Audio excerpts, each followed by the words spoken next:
દર્શક મિત્રો, સમાચારમાં પુનઃ સ્વાગત છે.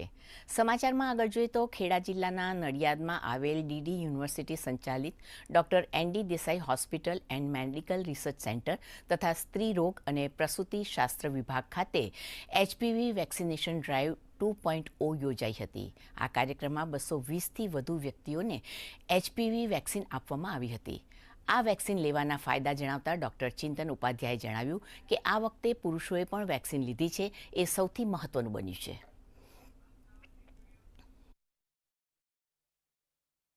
આજ રોજ મેડિકલ કોલેજની અંદર HP વેક્સિનેશન ડ્રાઈવ યોજવામાં આવી છે, જે ડિપાર્ટમેન્ટ ઓફ ગાયનેકોલોજી દ્વારા કરવામાં આવી છે તથા એમાં NSS જે DDU યુનિવર્સિટી અંતર્ગત કામ કરે છે અને NGO મિશન બ્રિલિયન્ટાનો પણ સારો એવો ફાળો છે.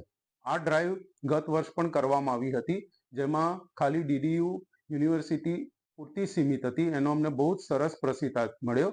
એના કારણે આ વર્ષે તમામ નડિયાદના નગરજનો માટે આ ડ્રાઈવ ખુલ્લી મૂકવામાં આવી છે અને એનો અમને હર્ષ ઉલ્લાસ સાથે બહુ જ સરસ પ્રતિસાદ મળ્યો છે. તો એનડી દેસાઈ કોલેજ DDIT ખાતે જે મેડિકલ કોલેજ છે ત્યાં આ ડ્રાઈવ આ કેમ્પેઇન કરવામાં આવ્યું છે એના અવેરનેસ માટે અને લોકોને એના માટે જાગૃત કરીને